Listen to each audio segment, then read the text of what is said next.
प्रसार भारती अभिलेखागार की प्रस्तुति सदाबहार सुनहरे दौर का अनमोल खजाना।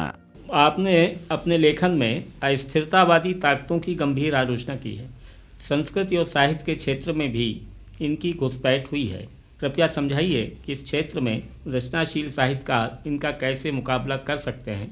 इस संबंध में पराराष्ट्रीय निगम अथवा बहुदेशीय कंपनियों की राष्ट्र विरोधी भूमिका क्या है? देखिए मिश्र जी, ऐसा है कि दूसरे महायुद्ध के बाद जी। बहुत साफ साफ इस तरह का बंटवारा हो गया है। तीन खेमे जिस तरह के हो गए हैं अब। जी। दो तो खेमे आप जानते ही हैं, समाजवादी खेमा, पूंजीवादी खेमा। जी। एक तीसरी दुनिया इस बीच में पैदा हो गई और ये काफ़ी शक्तिशाली है। ये तीसरी दुनिया जो है यही कच्चा माल औद्योगिक देशों को सप्लाई करती थी। जी। उन देशों से स्वाधीन हो गए हैं अब जिनका कि साम्राज्य था। ये यूरोप के देश हैं। अमेरिका साम्राज्य नहीं था वो, लेकिन अब साम्राज्यवाद का नेतृत्व कर रहा है। ये साम्राज्यवाद दूसरी तरह का है। ये साम्राज्यवाद आर्थिक साम्राज्यवाद है, यानी अपने यहाँ के लोग बिठा करके शासन नहीं करवाते हैं। जैसे पहले अंग्रेज गवर्नर जनरल होता था, अंग्रेज गवर्नर होता था, ऐसे इंग्लैंड का या जर्मनी का या अमेरिका का गवर्नर जनरल नहीं होता है, या गवर्नर नहीं होता है, या पुलिस ऑफिसर नहीं होता है। वहीं के लोगों को अपना बना करके, अपने स्टूल बना करके उन्हीं शासन कराना, यानी इस तरह की सरकार जो साम्राज्यवादी हितों को समर्पित हो। जी। इसके लिए करना पड़ता है हस्तक्षेप, इंटरवेंशन, भीतरी तोड़फोड़। ये तोड़फोड़ आर्थिक भी होती है, यहाँ की इंडस्ट्रीज को ठप करा देना, संकट पैदा कर देना, आर्थिक निर्भर हो जाए वहाँ पर। टेक्नोलॉजी के क्षेत्र में गड़बड़ियाँ करना, आपको पंगु कर देना टेक्नोलॉजी में, ये तो आर्थिक क्षेत्र में हुआ। राजनीतिक क्षेत्र में सरकारें पलटवाना, अपने पक्ष की राजनीतिक पार्टियों को समर्थन देना, पैसा देना, राजनीतिक हत्याएं करवाना, देश में दंगे कराना, तोड़फोड़ कराना, विघटन करवाना, ये राजनीतिक सामाजिक क्षेत्र में किया जाता है। इसी प्रकार संस्कृति बड़ी शक्ति होती है। संस्कृति कोई गाना बजाना नहीं है, ना नाच है। जहाँपाल सार्त्र ने कहा है, culture is what defines man when he liberates himself from slavery and operation. जब दास्ता और दमन से मनुष्य अपनों को मुक्त करता है, तब जिस शब्द से परिभाषित होता है उसको संस्कृति बोलते हैं। गुलाम की संस्कृति कुछ होती नहीं है। तो ये संस्कृति एक दिन में तो बनती नहीं है, ये परंपराओं का जमघट भी नहीं है, न रूढ़ियाँ संस्कृति, कुछ नहीं। ये जीवन मूल्य हैं जिनका कि ऐतिहासिक विकास होता जाता है। एक समाज ग्रहण करता है कुछ मूल्यों को, त्यागता भी है, अंगीकार करता है, त्यागता भी है, और इस तरह से जीवन मूल्य ये बढ़ते जाते हैं। वो जीवन मूल्य हैं, वो शक्ति देते हैं। क्या शक्ति देते हैं? एक तो वो मनुष्य का उदात्तीकरण करते हैं, यानी वो एनोबल करते हैं, सब्लिमेशन होता है व्यक्तिगत रूप से। एक पूरे समाज जो है उसमें ह्यूमन वैल्यूज आती हैं, क्षुद्रता से ऊपर उठता है, वो कुछ छोड़ता है क्षुद्रताओं को, संवेदनाओं का उसकी विस्तार होता है, संवेदनाएं गहरी होती हैं, तब तो ये करता है। दूसरी तरफ संघर्ष की शक्ति भी देता है। संस्कृति सिर्फ गाय नहीं है दूध देने वाली, वो सिहुनी भी है मार डालने वाली, दोनों मिला करके। तो संस्कृति के क्षेत्र में हस्तक्षेप होता है, ये बुनियाद है। इसलिए आपने देखा होगा कि समाजवादी लोग, मार्क्सवादी लोग संस्कृति पर बेहद जोर देते हैं कि संस्कृति वो दीवार है जो रोक सकती है इस प्रकार के हमले को। तो ये सांस्कृतिक जो है वो एक तो ये है कि जो जातीय संस्कृतियाँ स्थानीय जो हजारों सालों में विकसित हुई हैं, उन संस्कृतियों को नष्ट कर देना। पहले जीवन पद्धति को बदलना, उसको पश्चिमी कर देना साम्राज्यवादी, उपभोक्तावाद उसके अंदर लाना, और जिन जीवन मूल्यों को वो जाति मानती आ रही है उनको नष्ट करके, घालमेल करके ऐसे जीवन मूल्य स्थापित करना जो कि इस नई उपभोक्ता संस्कृति के हों और जो कि साम्राज्यवाद, पूंजीवाद के सहायक हों। ये षड्यंत्र सब जगह चल रहा है। ये हमारे यहाँ भी चल रहा है, अफ्रीका में भी चल रहा है, एशिया के और देशों में भी चल रहा है। इससे हमें अपनी रक्षा करना चाहिए। और साहित्य में भी इसी प्रकार की घुसपैठ होती है। व्यक्तिवादिता, लोभ, उपभोक्तावाद, निष्करुणता, ये सब साहित्य में भी आती है। और इसको आधुनिकतावाद के नाम से चलाया जाता है। इसको क्या बोलते हैं? आधुनिकतावाद। वो शब्द मॉडर्निज्म नहीं होना चाहिए, मॉडर्निटी होना चाहिए। लूकास ने मॉडर्निटी का उपयोग किया, मॉडर्निज्म का नहीं। इज्म कैसे हो सकता है वो? 100 साल बाद तो फिर मॉडर्न होना पड़ेगा ना, फिर इज्म कैसे हो जाएगा? इट्स नॉट ए फिलॉसफी, विचारधारा नहीं है वो एक पद्धति है। ये मॉडर्निटी के नाम से चल रहा है ये। तो एक तरह से क्या हो रहा है कि साम्राज्यवादी शोषण के लिए, पूंजीवादी शोषण के लिए अमानवीकरण आवश्यक होता है जी। तो संस्कृति और साहित्य और कलाओं के माध्यम से अमानवीकरण की प्रक्रिया लगातार चालू है सब जगह। इस अमानवीकरण की प्रक्रिया, जब अमानवीकरण हो जाएगा तो शोषण की शिकायत नहीं करेगा कोई। अमानवीकरण हो जाएगा तो भोपाल की गैस ट्रेजेडी में हजारों आदमी के मरने पर कोई ज़्यादा अफसोस या हल्ला गुल्ला नहीं करेगा, क्योंकि अमानवीकरण हो चुका है इस देश का, होते ही रहता है। धंधे में चलता है सब, क्या बोलते हैं, धंधे में सब चलता है। तो संवेदनाएं जो है वो कुंठित हो जाती, मर जाती हैं वो। ये साम्राज्यवाद के लिए, पूंजीवाद के लिए बहुत सुविधा की चीज़ होती है। इस प्रकार की चीज़ें की जा रही, इसलिए हमारे जैसे देश के लोगों को वैश्विकता को त्यागे बगैर यूनिवर्सलिटी जो है उसको हमें नहीं त्यागना है। कोई देश अब संस्कृति के मामले में भी इंडिपेंडेंट नहीं है, न साहित्य के मामले में। अगर साम्राज्य न होते, अगर ये सरकारें आदान प्रदान न करती अपने विभागों के द्वारा, अगर मल्टीनेशनल कंपनीज न होती, तब भी सांस्कृतिक आदान प्रदान तो होता ही। हम एक दूसरे बहुत पुराने ज़माने में भी आखिर एशिया से, यहाँ से, भारत से अरब और अरब से जाकर के ग्रीस तमाम ज्ञान जाता था, संस्कृति जाती थी और लौटती थी वहाँ से लेकर के तमाम। हैं, तुर्कों ने कितना फैलाव करके रखा हुआ था, तब भी होता था। तो हमको जो अपनी वैश्विकता है, यूनिवर्सलिटी है, उसको कायम रखते हुए हमको दुनिया भर के मनुष्य समाज से कटने का नहीं है, अपनी विशिष्ट सांस्कृतिक मूल्यों की रक्षा करना चाहिए। अब ये जो मल्टीनेशनल का आपने कहा है, ये तो धंधे पैसे का मामला है। सबसे ज़्यादा भ्रष्ट कोई करता है तो यही करती है मल्टीनेशनल। मल्टीनेशनल कंपनियां जगह जगह जहाँ जाती हैं, धंधे, व्यापार, मुनाफे के सिवा ये काम भी करती है कि संस्कृति और साहित्य के क्षेत्र में हस्तक्षेप करती है, पैसे दे दे करती हैं। ये भारत में भी चला हुआ है, इससे हमको अपनी रक्षा करनी चाहिए। तो अब परसाई जी, राष्ट्रीय एकता को किस तरह सेकुलर विचारधारा के माध्यम से उपलब्ध किया जा सकता है, इस बारे में आप कुछ अपने विचार प्रस्तुत कीजिए। एक तो सेकुलर शब्द जो है उसका धर्मनिरपेक्षता गलत अनुवाद है जी। यूरोप का शब्द है ये, और ये औद्योगिक क्रांति के बाद आया। उसके पहले चर्च का हस्तक्षेप बहुत अधिक था, उससे अपने को मुक्त किया, यानी मध्ययुगीनता से अपने को जब मुक्त किया समाज ने और आधुनिक पूंजीवाद में पदार्पण किया, औद्योगिक क्रांति आई, तब यही लौकिक सेकुलर का मतलब यही लौकिक होता है, पारलौकिक नहीं। चर्च पारलौकिक मूल्यों में ले जाती थी, हस्तक्षेप करती थी, लड़ाई तक करवाती थी। उस चर्च के प्रभाव से अपने को मुक्त करने के यही लौकिक सेकुलर वैल्यूज को लिया गया। हमारे यहाँ क्या माना जाता है, सर्वधर्म संभाव जो है वो उसको हम यहाँ कहा जाता है।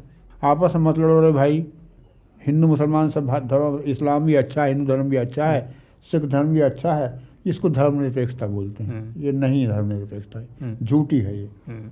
हमारे यहाँ का एक राष्ट्रपति मंदिर भी जाए, मस्जिद भी जाए, गुरुद्वारा भी जाए, ये धर्मनिरपेक्षता नहीं है, ये घोर कंफ्यूजन है। इकबाल ने कहा है कि जो बुत परस्त जिंदगी भर एक ही बुत के सामने सिर झुकाता है, वो उससे अच्छा है जो तमाम जो कि बुत परस्त नहीं है लेकिन जिसका विश्वास पक्का नहीं है। वो जो बुत परस्त है, जो जिंदगी भर एक बुत के सामने झुक चुकाता रहा है, वो जन्नत मिलेगी उसको। आप आगे समझ में, जिंदगी भर आप मंदिर ही जाएं सिर्फ, तब भी आप धर्मनिरपेक्ष रह सकते हैं। असल में मामला धर्म का है, ईश्वर में विश्वास का नहीं है। उसको लेकर के जो संगठन बन जाते हैं तो वो सांप्रदायिकता है, जो कि हमारे लिए है, धर्म नहीं है कोई, वो सांप्रदायिकता है। उस सांप्रदायिकता में फिर आर्थिक मामले भी आते हैं, दूसरे भी आते हैं, ये भी आते हैं। तो हमारे यहाँ प्रमुख समस्या जो रही है वो, और जिस पर विभाजन भी हुआ है, वो हिंदू मुस्लिम इसका रहा हुआ है। देखिए बहुत से ये चीज़ें मिट जाती हैं अगर हमारा आर्थिक और सामाजिक क्षेत्र में एकीकरण हो। इस कल्पना को बिल्कुल मत कीजिएगा आप कि लोग अपनी भाषा छोड़ देंगे या मंदिर में जाके मस्जिद जाने लगेंगे या मस्जिद में नहीं जाएंगे। मैं कहता हूँ कहीं भी कोई न जाए तब सबसे अच्छा है, लेकिन जाएगा आदमी कहीं ना कहीं। तो आर्थिक सहयोग है, मध्ययुगीन जो धर्मांतता है उससे बाहर निकलना, और आर्थिक कारणों के कारण जो छोटे छोटे गुट बन जाते हैं वो सांप्रदायिकता का पूरा उपयोग जो है वो तो आर्थिक लाभ के लिए किया जाता है, अभी भी किया जाता है, और राजनीतिक लाभ के लिए। तो ये देखिए, इस प्रकार के भेदभाव तो रहेंगे ही निश्चित रूप से, भाषाओं के भी रहेंगे, वेशभूषा के रहेंगे, धार्मिक सांप्रदायिक भेदभाव भी रहेंगे जी। लेकिन इस टकराव को बचाया जा सकता है, उसमें एक तो मूल आर्थिक परिवर्तन करके, एक प्रकार की न्यायपूर्ण आर्थिक व्यवस्था वो करके, थोड़ा सा उसमें इमोशनल भी इंटीग्रेशन आवश्यक है। लेकिन बहुत से लोग केवल इमोशनल इंटीग्रेशन मानते हैं, भावात्मक एकता मानते हैं। भावात्मक एकता बहुत ही कच्ची चीज़ है, हवाई चीज़ है, वायवी चीज़ है ये, है? आर्थिक सहयोग, सामाजिक सहयोग, ये सब उसमें होना चाहिए, ये आवश्यक है। लेकिन इस प्रकार के भेदभाव रहेंगे ही, और इससे कोई देश टूटता उठता नहीं है, टूटता उठता नहीं, बहुत चिंता की बात नहीं है। अच्छा, ये तो कंट्रोल हो जाएगा। यही एक मैं खतरा आपको बतलाता हूँ कि ये जो जातिवाद है, संप्रदायवाद है, धर्मवाद है, ये फासिस्टवाद के लिए रास्ता खोलता है, उस ओर ले जाता है। और भारत में कभी अगर फासिस्टवाद का उदय हुआ तो वो हिंदू फासिस्टवाद के रास्ते से ही आएगा जी। तो परसाई जी, परिवर्तन सामाजिक ऐतिहासिक विकास की नियति है। सचेतन परिवर्तन की धारणा के निर्माण में साहित्य की क्या भूमिका हो सकती है?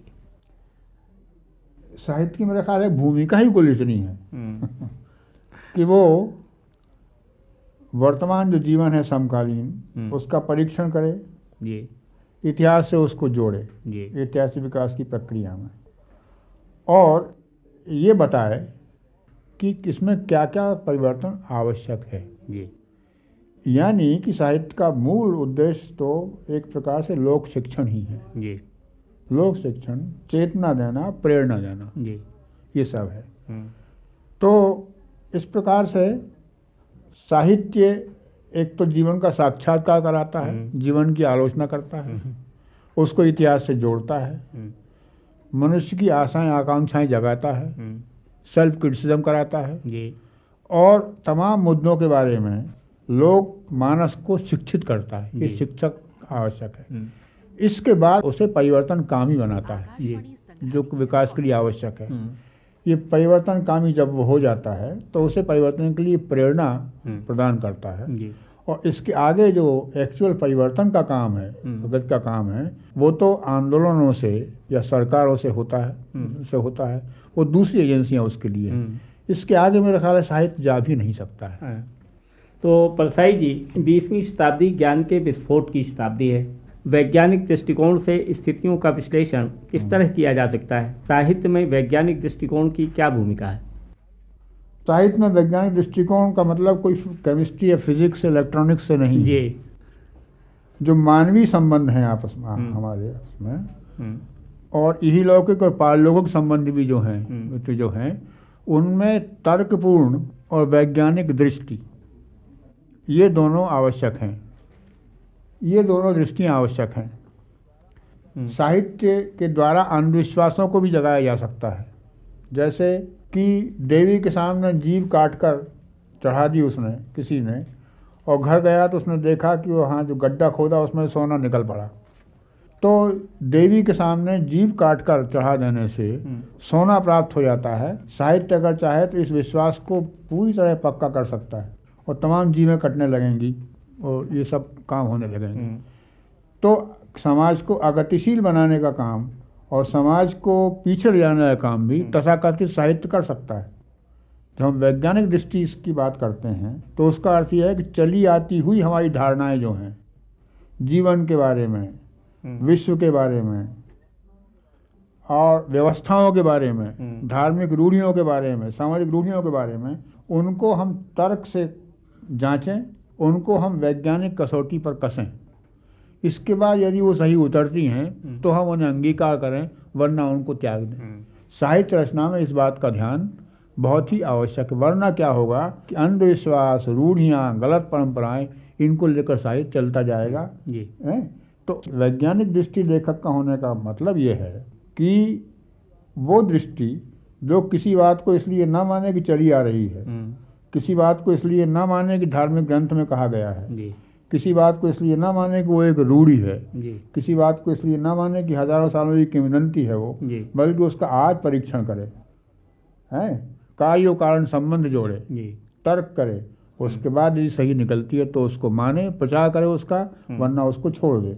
वरना फिर क्या होगा, समाज आगे बढ़ेगा नहीं, वो अंधविश्वास चलते जाएंगे, वो सड़ी गई रूढ़ियाँ चलती जाएंगी। वैज्ञानिक से मतलब साहित्य के ये होता है। तो परसाई जी, रिटायर्ड भगवान की कथा में आपने बहुदेशी निगमों की घातक शोषण परक भूमिका का हवाला दिया है। तीसरी दुनिया के देशों, खासकर भारत में इन बहुदेशी निगमों की मौजूदा घुसपैठ के बारे में आपके क्या विचार हैं? क्या ट्रांसफर ऑफ टेक्नोलॉजी के नाम पर यह घुसपैठ जारी रहनी चाहिए?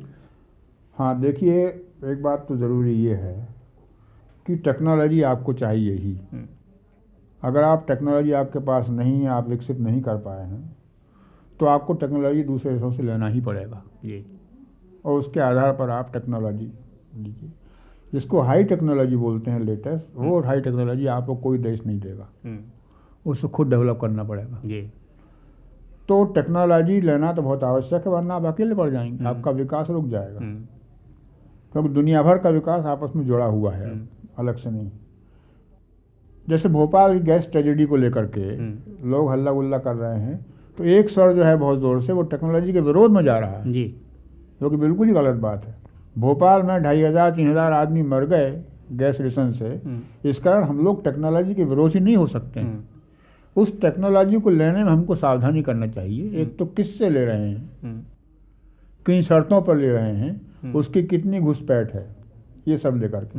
हमारे यहाँ गलती ये हुई है कि आपने घुटने टेक करके हाथ जोड़ के आप खड़े हो गए हैं गोरी जाति की टेक्नोलॉजी के सामने। आपके यहाँ भी वैज्ञानिक हैं, टेक्नीशियंस हैं, टेक्नोलॉजी के एक्सपर्ट्स हैं, जो आज जांच कह रहे हैं, तरह तरह की बातें करके कह रहे हैं। ये बात क्या तब नहीं कह सकते थे वो, जब वहाँ स्थापित हुई थी फैक्ट्री, कि सेफ्टी का सामान नहीं है साहब, इसमें कौन सी गैस है साहब, ये तो साइनेट नहीं मालूम होता, साइनाइड है ये तो है। आपकी ऑटोमेटिक सिक्योरिटी का इंतजाम क्या है, आपने एनवायरनमेंट के लिए क्या किया है, ये जो अब कहा जा रहा है इंडियन टेक्नीशियंस ने, साइंटिस्टों ने तब क्यों नहीं कहा था? जब वो चल रही थी तब नहीं कहा था ना। क्यों? गफलत, आपकी गफलत। और आपके भीतर चूंकि आप एक साम्राज्यवादी देश के अंतर्गत रहे हुए हैं, गुलाम रहे हुए हैं, तो आपके अंदर, आपके टेक्नीशियंस में, आपके बुद्धिजीवी में, आपके वैज्ञानिक में इंफीरियरिटी कॉम्प्लेक्स है, हीनता की भावना, जो गोरी टेक्नोलॉजी के सामने लड़खड़ाने लगता है। ये नहीं होना चाहिए। इन शर्तों पर हमको टेक्नोलॉजी नहीं चाहिए है। ये एशिया में, पूर्व में, या जापान भी तो टेक्नोलॉजी में उससे उनसे कम नहीं है। इससे हमारा कोलैबोरेशन चल भी रहा है। एक बात। दूसरी बात है कि शर्तें जो हैं उनकी सब नहीं मानना चाहिए। परसाई जी, यहाँ पर एक बात मैं चाहूँगा आप स्पष्ट करें कि टेक्नोलॉजी का जब ट्रांसफ़र होता है तो हार्डवेयर टेक्नोलॉजी एक होती है जिसमें मशीन स्ट्रक्चर ये सब आता है, दूसरी एक टेक्नोलॉजिकल नॉलेज होती है जिसको हम तांत्रिक ज्ञान कहते हैं, जिसमें पूरा प्रोसेस आता है कि इस तरह से चीज़ बनेगी, तैयार होगी, इसमें ये गैस रहेगी, कंटेनर ये रहेगा। तो ये जो स्पेसिफिकेशन है ये तो पश्चिम के देश देते नहीं हैं। तो जब नहीं देते तो आप कैसे उसमें हस्तक्षेप करेंगे, निरीक्षण कैसे उसका करेंगे, जब आपको मालूम ही नहीं है कि गैस की प्रोसेस क्या है और कैसे ये रखी जाती है, कंटेनर कैसा बनना चाहिए? देखिए, ऐसा है ये कि टेक्नोलॉजी के विकास का ये है कि जिस स्टेज पर टेक्नोलॉजी आज है, उस स्टेज से जब उनकी टेक्नोलॉजी आगे बढ़ जाएगी तो इस टेक्नोलॉजी को लगभग वो सार्वजनिक कर देते हैं। आखिर एटॉमिक रिसर्च में क्या हो रहा है? हाँ, यही तो हो रहा है ना। तो उस टेक्नोलॉजी के लेवल पर हमारे साइंटिस्ट पहुंच जाएंगे जी। लेकिन जो मैं आपसे कह रहा हूँ कि लेटेस्ट टेक्नोलॉजी, ना वो मटीरियल और ना उसके मामले में आपको कोई भी देश नहीं देगा, वो आपको खुद डेवलप करना पड़ेगा। तो आपको ये लेना तो पड़ेगा ही, इसको लेने में कोई बुराई की बात नहीं है। लेकिन उसका उद्देश्य क्या है, वो किस हद तक हमारी इकोनॉमी में इंटरफियर करेगी, उससे हमारे यहाँ के थॉट पर क्या असर पड़ेगा, ये सब देखना चाहिए है। सावधानी के साथ रहना चाहिए। मैं दूसरी बात एक ही कहना चाहता हूँ कि जैसे तीसरी दुनिया का जो वो गुट है, ये सहयोग का ही है, गुट नहीं है ये।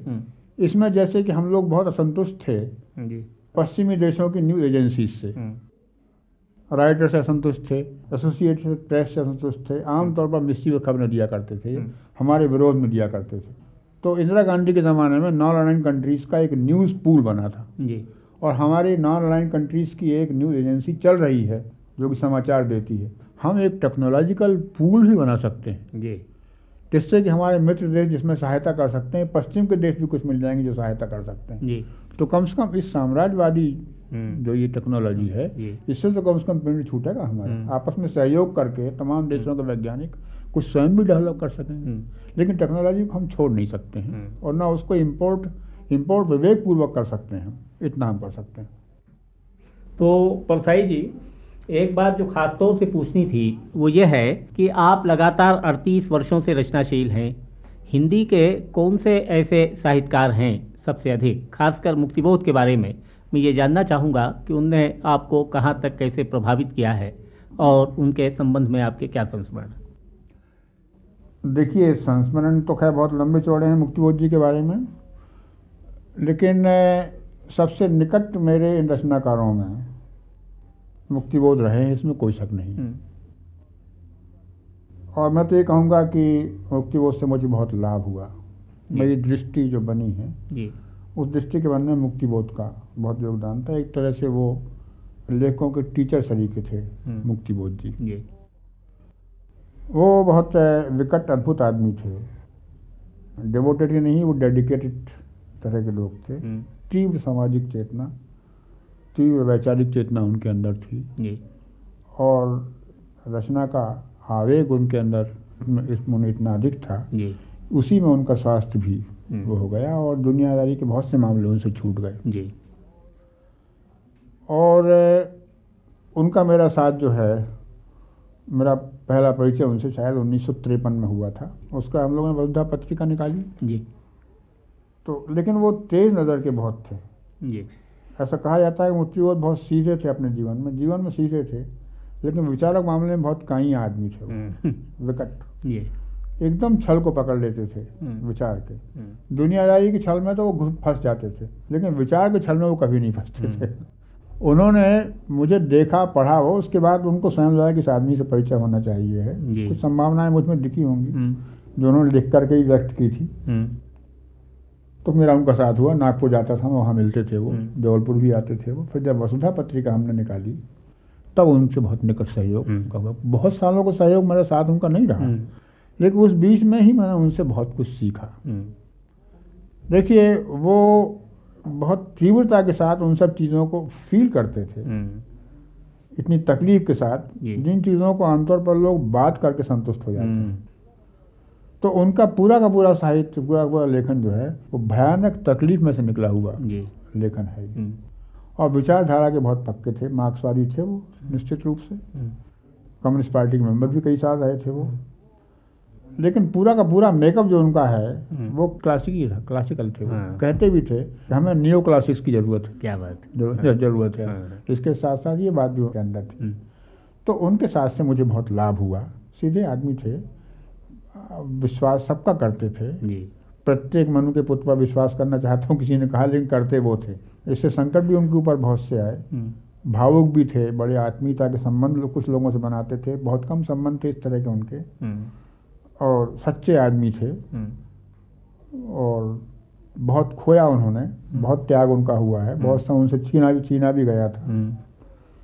लेकिन आप देख ही रहे हैं कि जिन लोगों ने जिंदगी भर सब कोनों को साध करके, आर्थिक कोना भी और ये कोना भी, व्यावसायिक कोना भी और ख्याति का कोना भी, यश का कोना भी करके जो हिंदी कविता के शीर्षस्थ बने हुए थे, एक धक्के से मुक्तिबोध न बनने के बाद उनको वहाँ से ढकेल दिया और शीर्ष पर मुक्तिबोध आ गए।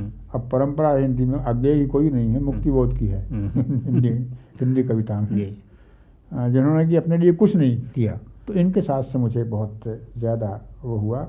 और बड़े मेहनती आदमी थे और उनमें कोई भी अहंकार नहीं था। और बहुत सी बातें उनमें इतनी सरल थी कि जैसे बच्चों से लिखी। जैसे उन्होंने चेक नहीं काटा था ज़िंदगी में अपनी, तो आखिरी बीमारी जब उनके लिए पैसे वैसे जब इकट्ठे हुए, जो कि हमने सार्वजनिक पैसे इकट्ठे नहीं किए, मित्रों ने ही किए, कुछ यहाँ वहाँ से हो रहा है, तो एक इनको जमा कर दिया जाए मिसेस मुक्तिबोध के नाम से। तो कहने लगे बात साहब मेरे नाम से जमा क्यों नहीं होंगे, चेक मैं नहीं काटूंगा, मुझे भी चेक काटना चाहता हूँ मैं। इस तरह की बातें वो करते थे। तो और उनके बारे में आप विशेष क्या पूछना चाहते हैं, सिवाय इसके कि मुझ पर बहुत कुछ सीखा मैंने उनसे, खासकर विचारधारा मेरी पक्की हुई उनके कारण। और साहित्य में मुझे बहुत फ़ायदा हुआ उनसे, मुक्तिबोध जी से। नहीं, मेरा मतलब तो ये था कि मुक्तिबोध जी और आपके बीच काफ़ी निकटता रही है। इसलिए कुछ बातें जो आप बताएंगे वो आगे की पीढ़ी के लिए बहुत उपयोगी होंगी। देखिए, वे ये कहते थे कि आप अपनी विचारधारा को साफ कीजिए और उस पर पक्के रहिए। एस्थेटिक तत्वों के विरोधी नहीं थे वो, जो लोग समझते हैं वो, लेकिन वो सिर्फ एस्थीस्ट को नापसंद करते थे या सिर्फ फॉर्मलिस्ट को नापसंद करते थे। फॉर्म से कोई विरोध उनका नहीं था या एस्थेटिक्स से कोई विरोध उनका नहीं था। वो तो नया एस्थेटिक्स रच रहे थे, एक साहित्यिक की डायरी और नई कविता का सौंदर्य शास्त्र, तो एस्थेटिक्स को रच रहे थे वो स्वयं एस्थेटिक्स के विरोध। लेकिन जो एस्थीट कहलाता है साहित्य में, मात्र एस्थीट, उसके विरोधी थे वो। दूसरी बात ये कि वो तो विचार के कवि थे, वो के लेखक भी थे वो। ये विचारधारात्मक जो ठोस बुनियाद है उस पर बहुत जोर देते थे वो। और तीसरी बात यह है कि मेहनत। जैसे विनोद कुमार शुक्ल ने मुझसे कहा कि जब कविता लेकर के मैं उनके पास गया पहली बार, तो उन्होंने कहा कि आप साहब 6 महीने बाद आइए। तो झक रह गया मैं। 6 महीने बाद जब पहुंचा तो उन्होंने कहा ठीक है, अपना पॉलिटिक्स तो साफ करिए, आप अपना पॉलिटिक्स साफ करिए। तब विनोद यहीं पढ़ते थे एग्रीकल्चर यूनिवर्सिटी, मेरे पास आए वो, कहने वो साहब कहते हैं कि पॉलिटिक्स साफ कीजिए, क्या मतलब? मैं तो किसी पार्टी में नहीं हूँ। उनका नहीं, मतलब ये मतलब नहीं है, उनका मतलब विचारधारा साफ करने का है विनोद जी का। और तुम कुछ मार्क्सवाद का अध्ययन कर लो, उनको बता कि मैं ये पढ़ रहा हूँ, इससे प्रभावित हूँ, मैं इसको ग्रहण कर रहा हूँ, ये मतलब उनका। कठोर थे बहुत वो, किसी चीज़ को यूं ही स्वीकार संकोच में नहीं करते थे, नहीं करते थे। जैसे आदमी, जो आदमी को पसंद नहीं है, उनके सामने आधा घंटा पौन घंटा ही बैठा हुआ है तो वो देखते रहते थे उसकी तरफ, बात ही नहीं करते थे और वो नर्वस हो जाता था। ये उनका था वो। इतिहास दृष्टि और व्यापक संवेदना, इनका 20वीं शताब्दी के साहित्य में काफ़ी योगदान है। इस संदर्भ में आप कुछ बातें स्पष्ट करें और कुछ रचनाकारों के संदर्भ में उन्हें साफ करें। अब ये आपका प्रश्न तो बहुत लंबा चौड़ा है। इतिहास दृष्टि वैसे हर मामले में आवश्यक होती है, केवल साहित्य रचना में नहीं। और एक होता है ऐतिहासिक विषयों पर लेखन और दूसरा होता है ऐतिहासिक दृष्टि संपन्न लेखन। ऐतिहासिक उपन्यास लिखना का मतलब ये नहीं है कि उनमें इतिहास दृष्टि भी है, क्योंकि बहुत लोग तो इतिहास को न एक सामाजिक गतिशील आंदोलन मानते हैं, ना जैसी मार्क्स ने व्याख्या की है कि उत्पादन के साधनों के अनुसार जो शक्तियाँ पैदा होती हैं उनके द्वंद्व, उनकी गति से इतिहास बनता है, वो भी नहीं मानते हैं। वे घटनाओं का विवरण, प्राचीन नरेशों के विलास, युद्धों का वर्णन, टेरिटरीज कैप्चर करना, हीरो क्रिएट करना, ये काम करते हैं और इसको वो ऐतिहासिक लेखन मानते हैं, ऐतिहासिक साहित्य मानते हैं। ये प्राचीन पर लिखा हुआ तो है लेकिन ऐतिहासिक नहीं है। ऐतिहासिक दृष्टि वो होती है जो इतिहास की शक्तियों को परखे और समझे, उस द्वंद्व को समझे और ये इस चीज़ को विजुअलाइज करे कि उस ज़माने में जब के बारे में लिखा जा रहा है, समाज व्यवस्था, अर्थव्यवस्था कैसी थी जी, और जो परंपराएं थी, जो व्यवस्थाएं थी, नीतियां थी, उनकी क्या आवश्यकता तत्कालीन समाज को थी जी, और अगर आगे चलती गई वो तो सही चलती गई या गलत चलती गई। इस सब को समझना, उन शक्तियों को समझना जो मुख्य रूप से आर्थिक होती हैं, ये इतिहास को समझना है जी। अब हमारे हिंदी में ऐसा हुआ है कि अभी तक लोग मानते हैं कि मोहम्मद गौरी की लड़ाई पृथ्वीराज से 17 बार हुई थी, जबकि वो केवल 2 बार यहाँ पर आया था और पूरा भारत उससे नहीं लड़ा था। ये कुल राज्य जो थे, उन कुल राज्यों के कुल के झगड़े थे और टेरिटरीज के, क्षेत्र के झगड़े थे, कभी मिलके नहीं लड़े। लेकिन आप देखिए पृथ्वीराज की आंखें निकाल ली थी वगैरह, इसको लेकर के कितना लिखा हुआ है जी। ये तो किंवदंती हो गया, इतिहास नहीं रहा है। इतिहास दृष्टि का मतलब ये है कि आप जिस यथार्थ को आप लिख रहे हैं, समझ रहे हैं इस समय, एक तो कुछ लोग बड़ी चतुराई के साथ यथार्थ को दो हिस्सों में बांट रहे हैं। एक को कहते हैं यथार्थवादी यथार्थ और एक अयथार्थवादी यथार्थ। यथार्थवादी यथार्थ, अयथार्थवादी उसका है। सीधा सीधा मतलब ये है कि आप मार्क्सवादी दृष्टि से जिसको देखते हैं उसको वो कहते हैं यथार्थवादी यथार्थ है, यानी इसमें इज़्म है, विचारधारा है। और अयथार्थवादी यथार्थ यानी जो कुछ दिखता है वो फोटोग्राफिक यथार्थ है, वही है उनके लिए, जिसका अर्थ लगभग गलत निकाला जाता है। तो इस तरह के हमारे रचनाकार बहुत से हुए हैं। उदाहरण के लिए प्रेमचंद को ही आप लेते हैं, और ये कोई कहे कि इतिहास दृष्टि उनमें नहीं थी, तो मैं इस बात को नहीं मानता हूँ, थी वो, वरना उन संघर्षों को, किसानों को, उनके जीवन को उतनी उस तरह नहीं समझते। अब इस संदर्भ में हमारे यहाँ जिनका बहुत नाम लिया जाता है वो पंडित हजारी प्रसाद द्विवेदी हैं जी। उतने उन्होंने ऐतिहासिक विषयों पर लिखा भी है, जैसे बाणभट्टी की आत्मकथा, तो इतिहास संस्कृति उस ज़माने की, हर्ष के ज़माने की लेकर के लिखा हुआ है जी। बहुत लोगों का आरोप है कि द्विवेदी जी रूमानी थे, मैं मानता हूँ कि रूमानी कुछ हद तक थे वो जी, लेकिन उससे प्राचीन से अभिभूत नहीं थे वो। यानी उसकी जो कल्पना करते थे तो उसको उस कल्पना से जैसे हमको एक वो होती है एक भव्य दृश्य देख करके, लेकिन सामंतों के विलास से, सामंतों की अय्याशी से, सामंतों के अत्याचार से अभिभूत नहीं थे, बल्कि उनके क्रिटिक थे वो। और बहुत गहरा उनके अंदर इतिहास संस्कृति थे उनकी चेतना के अंदर, इसलिए वो उसको इस तरह से हस्तामलक की तरह उसको देख सकते थे। ये सही है कि इतिहास की व्याख्या में उनकी जगह जगह मुझे लगता है कि वैज्ञानिक नहीं है, लेकिन कुल मिला करके मार्क्सवादी लेखकों के अलावा जितने लेखक दूसरे बचते हैं उनमें सबसे अधिक इतिहास दृष्टि जो है वो संपन्न मुझे हजारी प्रसाद द्विवेदी लगते हैं। और संस्कृति की समझ भी उनमें थी, उसको गतिशील मानते हैं। उनका निबंध है पंडितों की पंचायत, प्राचीन को लेकर लिखा, क्या बेवकूफ़ी बात लगा रखी है। किसी वक्त एक तिथि टूट गई थी तो उन्होंने कहा कि बैठे पंडित लेकर के, तो बराबर उससे जितना जिनका उनको उपलब्ध ज्ञान विज्ञान का था उससे जोड़ते थे उसको। तो जैसे कि बाणभट्ट की आत्मकथा उनका बहुत अच्छा, वे क्या करते थे कि समग्र जीवन को ले लेते थे।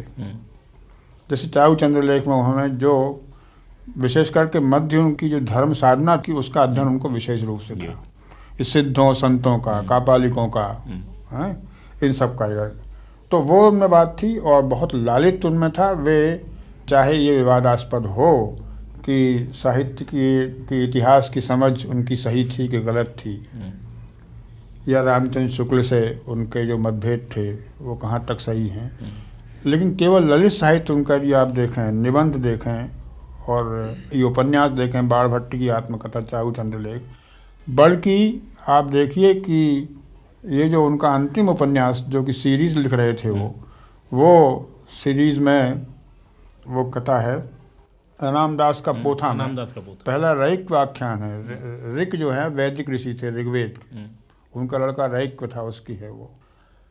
उसमें तो आप समझिए कि उन सबको छोड़ करके वो बिल्कुल जनवादी हो गए हैं। जनवादी इस अर्थ में हो गए हैं कि वो इस सब को नकारते हैं। वो जो कुछ इतनी ये साधना पद्धतियाँ थी, ये थी, वो थी, मान्यता नकारते हैं।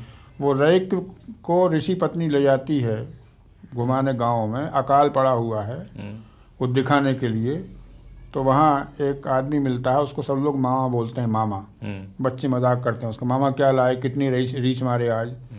तो वो बटोरा हुआ अनाज खेतों में से यहाँ वहाँ से, कुछ फल वगैरह, कुछ शहद का रस बच्चों को देता है। तो ऋषि पत्नी रैक को लेकर के, जो कि बिल्कुल ही इनोसेंट किस्म का किशोर वय का है ये वो, लेकिन परम ज्ञानी है, चिंतक है, तो उससे कहती है कि कौन हो तुम। उसने कहा हूँ क्या, सब लोग मुझे मामा बोलते हैं, मेरा कोई नहीं है दुनिया में, अकेला हूँ मैं। अकाल पड़ा है, राजाओं को चिंता है नहीं, अनाज भरा हुआ है व्यापारियों के यहाँ पर, लोग भूखे मर रहे हैं, मैं क्या कर सकता हूँ अकेला। जंगल में जाता हूँ, कुछ फल वल बटोरता हूँ, कुछ शहद मिल जाता है वो लाता हूँ, खेतों से दाने बटोरता हूँ, कहीं कोई मिल जाता है उनको भूल मारता है, ये बच्चों को थोड़ा थोड़ा खिलाता हूँ, इसी में मुझे संतोष होता है, इससे ज़्यादा मैं क्या कर सकता हूँ। तो गुरुपत्नी कहती है कि देखो रैक, हम आत्मा और ब्रह्म के बारे में आश्रम में बैठे चिंतन करते रहते हैं और हमने कुछ नहीं पाया है, हम केवल बहस करते चिंतन करते हैं। इस अपहरण ने उसको पा लिया है। तो देखिए कितनी द्विवेदी जी कहाँ से कहाँ तक आ गए थे, इतना गतिशील चिंतन था उनका। तो इसके मैंने इसी तरह यशपाल ने भी इतिहास का इस प्रकार जी। से प्रयोग किया है, उस पर किया, जैसे कि उनके ऐतिहासिक उपन्यास मुख्य रूप से देखिए दिव्या जो है, दिव्या में पूरा वो युग जी। है, और अंत में जो 3 प्रेमी हैं जो क्लेम करते हैं उसको, सुंदरी को, अंत में जो तीसरा है वो कहता है, न मैं तुम्हें मोक्ष दूंगा, न तो मैं धन दूंगा, मैं तुम्हें केवल एक मनुष्य की परंपरा दूंगा। जी। वो असल में लोकायतवादी है, जी। वो लोकायतिक है, वो अंतिम जो है लोकायतिक है। जी। तो इस प्रकार अब ये मुश्किल ये है कि मुझे इतने लोगों के बारे में बात कर सकता हूँ मैं, तो उसमें बहुत से छूट जाएंगे। आपने क्योंकि स्पेसिफिक रूप से पूछ लिया है मेरे से, इसलिए बाकी ऐतिहासिक उपन्यासकारों में मैं जैसे कि वृंदावन लाल वर्मा, जी। वृंदावन लाल वर्मा को बुंदेलखंड के जीवन की समझ बहुत अच्छी है, पहले के भी और आज के भी बहुत ही अच्छी समझ है बुंदेलखंड के जीवन की, वहाँ की परंपराओं की, जीवन पद्धति की, वहाँ की भाषा की, वहाँ के मैनर्स की, वहाँ की प्रकृति की, ये सब समझ है। इतिहास की दृष्टि से लेकिन वो जगह जगह भूल कर गए हैं। उसका कारण ये है कि उनका इतिहास का अध्ययन उस दृष्टि से नहीं था जिस दृष्टि से वास्तविक रूप से होना चाहिए है। जी। वो माने जाते हैं बहुत बड़े। जयशंकर प्रसाद के उपन्यास हैं, लेकिन जयशंकर प्रसाद ने तो उन्हें कविताओं की तरह लिखा हुआ है। जितनी जानकारी उस समय स्कंदगुप्त के बारे में थी या चंद्रगुप्त के बारे में थी, वो प्रसाद जी ने ले ली है। लेकिन अब तो नई शोध का यह है कि अशोक का हृदय परिवर्तन कैसे हो जाएगा जी? कोई सम्राट अहिंसा व्रत कैसे ले लेगा? दंड देना तो हर शासन में आवश्यक होता है। जी। और श्रीपाद अमृत डांगे ने एक भाषण में मैंने सुना, उन्होंने कहा था कि भाई अशोक ने कितनी अहिंसा स्वीकार की थी। वो 12 मोरों का मांस खाता था सुबह और शाम। उसने कहा था कि चूंकि मैंने बौद्ध धर्म ग्रहण कर लिया है, मैं अहिंसक हो गया हूँ, अब मैं सिर्फ 4 मोरों का मांस खाया करूँगा। कहने इसका शिलालेख भी है। तो उसने कोई कलिंग के युद्ध से अशोक ने कोई हृदय परिवर्तन नहीं हुआ था इसका। लोग उसको क्या मान रहे हैं कि चेंज ऑफ हार्ट है।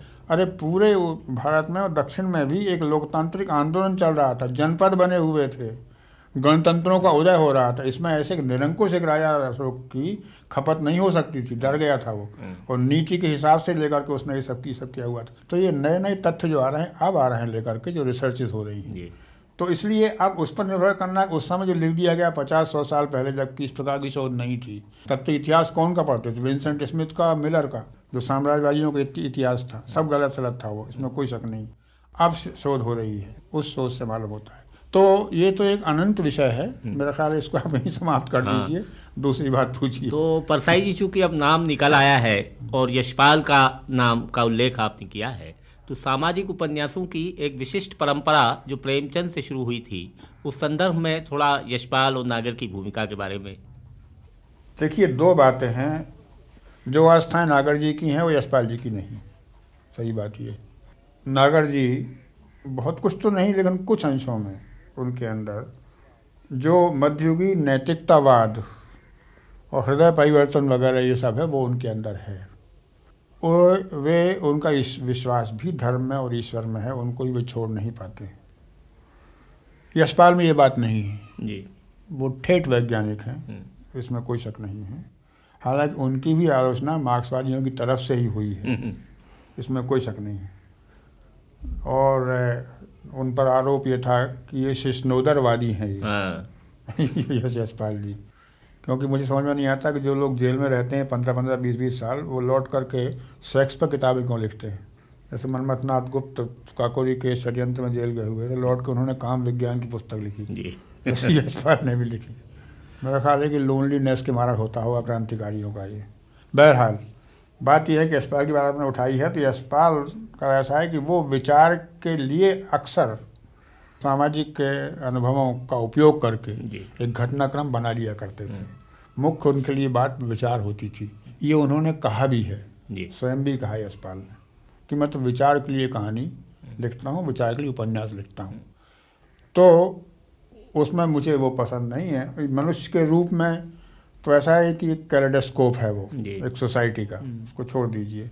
उपन्यास उनका झूठा सच ही है, जिस पर की चर्चा होना चाहिए, और निश्चित रूप से वो महान उपन्यासों में है। उस पर नोबेल पुरस्कार मिल जाना चाहिए था, को नहीं मिला है, वही है। वो निश्चित रूप से बहुत अच्छा उपन्यास है। निश्चित रूप से समाज की व्याख्या वो प्रेमचंद की अपेक्षा अधिक सही कर सकते थे, इसमें कोई शक नहीं। संवेदना उनके पास उतनी नहीं थी, इतनी प्रेमचंद के पास थी। दूसरी बात यह है कि राजनीतिक घटनाओं के, सामाजिक घटनाओं की जो मूल्यांकन करते थे, वो उनके विषय संबंध में उनके अपने आग्रह थे। जी। उदाहरण के लिए नेहरू युग का जो असेसमेंट है, मैं तो अपने जीवन काल में देख रहा हूँ पिछले 20 साल में कितना उलट पलट गया है जी। बहुत कुछ उलट पलट गया है। वे लोग, खासकर के वामपंथी लोग, जो कि उस पूरे युग को इस तरह अंधकार का युग और उसका देश के विनाश का युग मानते थे, अब उनके कोटेशन सेंटेंसेस लेकर के निकाल के आ रहे हैं। मैं मेरी स्ट्रीम में देखता हूँ, लिंक में देखता हूँ, मार्क्सवादी लोग, बड़े बड़े पंडित, बड़े बड़े नेता मंगलाचरण की तरह वाक्यों को रखते हैं। वो सारा डिस्कशन अपना नेहरू के विचारों के ऊपर बेस करते हैं, उनके कामों को बेस करते हैं। ये हो गया है। तो मतलब है कि बहुत जल्दी होता है ये इस प्रकार का मूल्यांकन करना। ये इतिहास में 500 साल बाद, 1000 साल बाद होता है। हम लोग उस युग में जी रहे हैं जी। तो ये यशपाल के साथ भी ये कठिनाई है कि जिस युग में आप जी रहे हैं उसी को आप इतिहास मान के उसका मूल्यांकन करने लगें तो आपके जो आग्रह हैं वो आग्रह उसमें काम करने लगेंगे। ये इस पूरे लेखन में यशपाल जी के जो है। दूसरी बात यह है कि जितना मैकेनिकल वो ये समझते हैं सामाजिक फोर्सेस का जो है, उनकी जो क्रिया प्रतिक्रिया है, जितना मैकेनिकल यशपाल समझते हैं, वास्तव में उतना मैकेनिकल है नहीं वो है? और ना उतना सीधा है, ना उतना स्ट्रेट है। वो काफ़ी उलझा पुलझा मामला है मानवीय संबंधों का। ये उलझन पुलझन उनके यहाँ नहीं है, जो कि वास्तविकता है असल में जीवन की हमारे। और विशेष रूप से मैं बहुत पसंद करता हूँ यशपाल को, इसमें कोई शक नहीं। तो इस दौर में कुछ समीक्षक भी हिंदी में आए हैं जिनने कोशिश की है कि वो ठीक ठीक इस पूरी ऐतिहासिक चेतना को, यथार्थ को व्यक्त करने की कोशिश करें या उसकी व्याख्या करें। अब इसमें तुलना क्या की जाए, मुझे 2 नाम ध्यान में आ रहे हैं, बोल देता हूँ मैं, डॉक्टर रामविलास शर्मा और डॉक्टर नामवर सिंह। और इन्हीं के नाम सबसे ज़्यादा इस समय चल भी रहे हैं और दोनों से मेरे संबंध बहुत अच्छे हैं, इसलिए मैं दोनों की तुलना तो नहीं करना चाहता। रामविलास शर्मा निश्चित रूप से बहुत प्रकांड विद्वान, बहुत परम पंडित हैं, बहुत वैज्ञानिक दृष्टि है उनकी। उनके अपने भी आग्रह हो सकते हैं जैसा कि लोग कहते हैं कि हैं, लेकिन मैं निश्चित रूप से रामविलास शर्मा को बहुत समर्थ आलोचक मानता हूँ। और दूसरी बात मैं ये मानता हूँ कि उसने कितने विषयों पर उन्होंने लिखा है, वो गहरा अध्ययन करके। आप देखिए इतिहास पर 1857 का स्वतंत्रता संग्राम पर उन्होंने लिखा हुआ है। मार्क्सवाद का अध्ययन आप देखिए, अभी नई किताब उनकी जो आई हुई है, मार्क्स और पिछले हुए समाज, ये देख लीजिए। भारत में अंग्रेजी राज और मार्क्सवाद, ये आप देख लीजिए। रामचंद्र शुक्ल पर जो उन्होंने लिखा है, हरिश्चंद्र पर लिखा है, एक ही बात उनके अंदर है कि जिसे पसंद करते हैं उसके और जिसे नापसंद करते हैं उसके, दोनों के पीछे पड़ जाते हैं। जैसे उन्होंने ये कह दिया कि महाई प्रसाद द्विवेदी को किसानों के संघर्ष की समझ किसी भी मार्क्सवादी से अधिक थी। अब जरा अतिशयोक्ति है थोड़ी, उस तरह विश्लेषण तो नहीं कर सकते थे, लेकिन द्विवेदी जी पसंद थे उनको, तो ये है। लेकिन मैं निश्चित रूप से बहुत ज़्यादा उनका आदर करता हूँ। और नामवर सिंह तो मेरे मित्र ही हैं और समर्थ आलोचक हैं वो, इसमें कोई शक नहीं है। तो और अब बहुत से और युवा आलोचक आ रहे हैं, जैसे आप ही उनमें से एक और हैं नए आलोचकों में से। अभी लूँगा तो मेरे मित्रों का नाम आने लगेगा, इसलिए इसको बंद करता हूँ। तो परसाई जी, अब एक व्यक्तिगत सवाल पूछें और एक और। पहला व्यक्तिगत सवाल तो यह है कि आप 12 वर्षों तक अध्यापन कार्य से संलग्न रहे हैं, उस संबंध में आपकी कुछ स्मृतियाँ और कार्य जो आपने किया। देखिए, स्मृतियाँ तो विशेष हैं और मैं उस पर एक मैं पुस्तक लिखने ही वाला हूँ और उसका नाम होगा परसाई मासाब। तो वो संस्मरण बहुत हैं जी। मैं देख रहा हूँ कुछ विशेष बदला नहीं अंग्रेज़ों की शिक्षा के ज़माने से अब की शिक्षा के ज़माने में, कुछ विशेष बदला नहीं। अब तो हिंदी पढ़ाते हैं, मैं आपको हिंदी का ही वो देता हूँ। जैसे हिंदी और इतिहास की पुस्तकें ले लीजिए, जिस सांप्रदायिक नज़रिए से भाषा की, साहित्य की पुस्तकें तब चयन होता था, वो उसी से अभी हो रहा है, उसी से अभी हो रहा है। जिसको आप ये सांप्रदायिकता का जहर करते हैं, उसको 2 विषयों की पढ़ाई ने पैदा किया है, साहित्य की, भाषा की पढ़ाई ने और इतिहास की पढ़ाई ने। इतिहास भी वही का वही मैं देख रहा हूँ, वही रानी पद्मिनी कहानी का अलाउद्दीन खिलजी मारा जा रहा था उसके ऊपर। अरे वो तो विजेता था, उसको उस राज्य पर कब्जा करने का था, लेकिन कहानी कौन सी पढ़ाई जाती है? रानी पद्मिनी की। जैसे कि मुसलमान लोग आकर के हिंदुस्तान में औरतों को ही देख रहे थे, तो लड़ते कैसे वो अगर देखते थे तो? हुआ असल में ये है कि इतिहास गलत लिखा गया है और इस तरह का इतिहास वो करने में आरसी मजूमदार, राधा कुमार मुखर्जी और छुट भई है बहुत से ये लेकर के। और इसी दृष्टि से, सांप्रदायिक दृष्टि से आप देख लीजिए कि हिंदी साहित्य की मिडिल स्कूल में, हाई स्कूल में पुस्तकों का, निबंधों का, कहानियों को चयन करने वाले, लिखने वाले लोग जो हैं वो हिंदू अध्यापक होते हैं। तो हिंदू नजरिए से करते हैं, वो उर्दू की वस्तुओं का मुसलमान अध्यापक होते हैं तो मुसलमान नजरिए से करते हैं। अभी भी इसमें देख रहा हूँ कोई चीज़ नहीं हो रहा, थोड़ा बहुत यहाँ वहाँ देख लीजिए, कर लीजिए, लेकिन वो नहीं रहा। और दूसरी बात है कि इतिहास अभी भी सांप्रदायिक दृष्टि से पढ़ा जाता है मध्य युग का, और प्राचीन युग के बारे में यूटोपिया बनाया जाता है, जो कि बिल्कुल ही गलत है। मैंने आपसे अभी भी कहा था कि जब ऋग्वेद में एक ऋचा जो है उसमें जो ऋषि आह्वान करता है उषा का, तो कहता है कि हे उषा तू अंधकार का नाश ऋण की तरह कर। अरे महाजनी थी, चल रही थी वैदिक में, कहाँ का स्वर्ण युग था वो, ऋण कहाँ से आए जब तक महाजन ना हो और ये सब ना हो। तो महाजनी पूंजीवाद तो था ही वैदिक काल में भी, करेंसी नहीं होगी या जिस तरह की होगी वो होगी। तो ये मैं कह रहा हूँ कि इतिहास और इसकी पुस्तकें पलटना नहीं पलटी हुई हैं। मैं तो खुद था, मैं नई नई जो मेथड्स आती थी, direct method of teaching English थी, वो मैंने ही आरंभ की थी यहाँ मॉडल हाई स्कूल से, ट्रेनिंग कॉलेज से ये थी। लेकिन अभी नई जो शिक्षा नीति आई उसको ही मैंने देखा है, बहुत ज़्यादा जोर जो है उस ऊपर स्ट्रक्चर पर दिया जा रहा है उसमें, इस नई शिक्षा नीति में भी। तो ये सब बातें हैं। ये ज़रूर है कि जो समस्याएं आज अध्यापकों का सामना करना पड़ता है, छात्र आंदोलन की, छात्र उपद्रव की समस्या, वो हम लोगों को फेस नहीं करना पड़ता था, या थोड़ी बहुत ही कभी कभी। आज को तो रोज़मर्रा का ज़माना है, लेकिन तब वो ज़माना था कि जब छात्रों को क्या, बड़े बड़े आदमियों को भी अपना डेमोक्रेटिक राइट्स की कोई चेतना नहीं थी। ये तो डेमोक्रेटिक राइट्स की चेतना आज़ादी के बाद आई है। तो डेमोक्रेटिक राइट्स की चेतना जब आएगी तो इस प्रकार डेमोक्रेट्स लोग मांगेंगे, उनको असर्ट करेंगे। उस असर्ट करने में उपद्रव भी होंगे, ये भी होंगे, वो भी होंगे। लेकिन कुल मिला के मामला यह, आज़ादी के बाद जो दिशाहीनता आई है इस देश की अर्थनीति में, इस देश की समाज नीति में, उसमें लेकर के, उसमें युवक जो हैं वो शिक्षा को बेकार समझने लगे हैं, जिससे रोजी रोटी नहीं कमा सकें वो पढ़ने। Nobody is taking your education seriously. सही बात ये है, उन दिनों में एजुकेशन को सीरियसली लेते थे, तो अध्यापकों से डरते भी थे, उनका आदर भी करते थे, अध्यापक ईमानदारी से पढ़ा भी थे। आज हाल ये है कि टीचर है, he is not taking education seriously, students are not taking education seriously. अध्यापक नौकरी समझता है उसको, और जैसी गफलत जो है वो थानेदार करता है या क्लर्क करता है या एक्स्ट्रा इंस्पेक्टर करता है, वैसी गफलत टीचर भी करता है।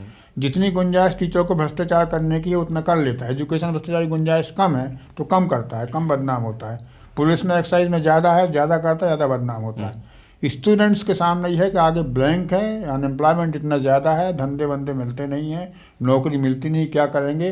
तो इस शिक्षा को सीरियसली कोई नहीं ले रहा है। इस शिक्षा को सीरियसली तब लेंगे जब आप एम्प्लॉयमेंट ओरिएंटेड आप इस शिक्षा पद्धति को बनाएंगे। आप ये नहीं कर सकते शिक्षा चरित्र का निर्माण। भूखे आदमी का भुखमरे काय का चरित्र है इस देश के अंदर। भुखमरे आदमी को, जिसके पास चप्पल तक नहीं है, फटा पाजामा पहन करके एम्प्लॉयमेंट एक्सचेंज में नाम दर्ज कराने के लिए 100 रुपये देने पड़ते हैं। वो बेकार आदमी जो कि जिसके पास चप्पल नहीं है, वो 100 रुपये नाम दर्ज कराने, क्योंकि मैं बेकार हूँ। उस देश में आपकी इस एजुकेशन को सीरियसली कौन लेगा लेकर के? कोई नहीं लेने वाने वाला है। पूरा का पूरा पलटना चाहिए इसको। एम्प्लॉयमेंट का आपको डिप्लोमा मिला, ये सर्टिफिकेट, और आपकी फला जगह नौकरी तय, वहाँ आप चले जाइए। तो जो लड़के आज कहते हैं एग्जामिनेशन पोस्टपोन करिए, वो कहें 6 महीने पहले कहेंगे साहब एग्जामिनेशन ले लीजिए ताकि हम तुरंत नौकरी के ऊपर पहुंच जाएं। ये पूरी वहाँ है। उस बुनियाद को परिवर्तन कोई नहीं करना चाहते हैं, क्योंकि सब वेस्टेड इंटरेस्ट है। उन्हीं के हाथ में सत्ता है, उन्हीं के हाथ में इस देश की अर्थव्यवस्था है, उन्हीं के हाथ में, उन्हीं का कब्जा इस समाज के ऊपर है। तो उसको बदलते हुए सब डरते हैं, क्योंकि वेस्टेड इंटरेस्ट से उससे नुकसान होने वाला है। तो ये बहुत सी बातें हैं जो मैं कह सकता हूँ, जो डिफरेंस वगैरह में। अनुशासन की समस्या हम लोगों के सामने कभी नहीं आई। फिर मैंने जो काम किया, जिसको मैं इम्पोर्टेंट ही मानता हूँ, अध्यापकों का ट्रेड यूनियन बनाने की। वो तो गुरु है, सब ऋषि हैं, अलग अलग हैं, तो ऋषियों का जुलूस कैसे निकल सकता है भाई? मैंने और एक DS सहस्रबुद्धे नागपुर के थे, हम लोगों ने मध्य प्रदेश माध्यमिक शिक्षक संघ बनाया। आप भी, मैं जानता हूँ, यूनियन में हैं, अपने कॉलेज यूनिवर्सिटी टीचर्स यूनियन में। आप लोग कहते हैं कि हमने 5000 अध्यापकों को जुलूस भोपाल में निकाल दिया सचिवालय के सामने। मैं कहता हूँ एक बार हमको एक स्कूल कोड बिल सरकार ला रही थी, उसके विरोध में तिलक भूमि में सभा करने की थी, तो मुश्किल से हम 80 अध्यापकों को निकाल पाए थे हाथ जोड़। शर्म आती सड़क पर निकल।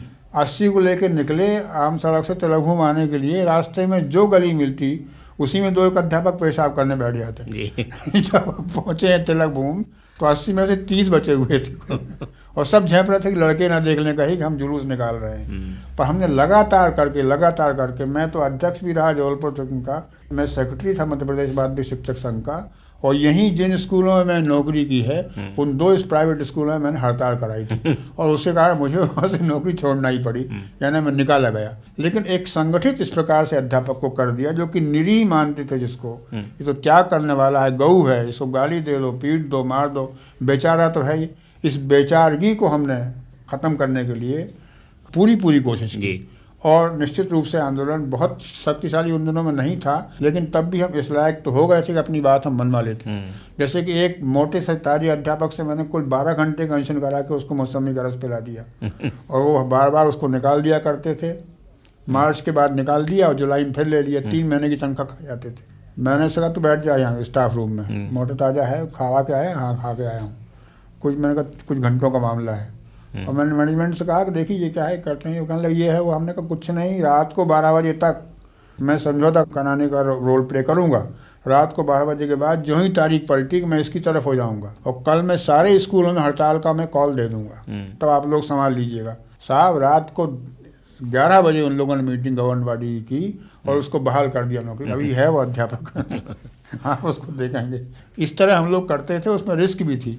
लेकिन फिर क्या हुआ कि मैनेजमेंट ने, हेडमास्टरों ने, इनने सब ने मिलकर के मुझे दोबारा अध्यक्ष नहीं होने दिया। तो मैंने कहा भाई यार अध्यापक ऋषियों मुनियों तुम्हारा भला शायद कोई नहीं कर सकता, तुमने मुझे को निकाल दिया दबाव में आकर के। पर ये काम मैं कहता हूँ उपयोगी हुआ। इसके बाद फिर आप लोगों का कॉलेज यूनिवर्सिटी के टीचर्स का एसोसिएशन बना, ये ज़रूरी भी था क्योंकि उन दोनों तो रोटी वोटी तनख्वाह मांगने की बात जो है वो बहुत हीन बात मानते थे। ऋषि मुनि लोग कहीं वो तो भीख मांगते थे, वो खाते थे, जला के दे दिया सो, ये करते थे वो।